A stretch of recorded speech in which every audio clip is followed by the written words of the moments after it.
Sabi ko kasi, electric fan na lang.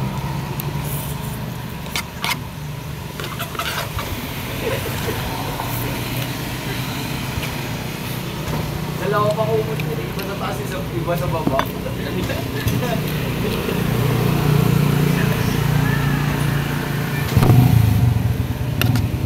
Sarap guys.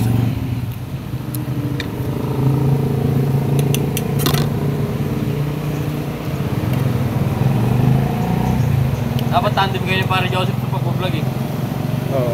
Si Ratbo tsaka si Bento. Ha? Oo. Ano ba?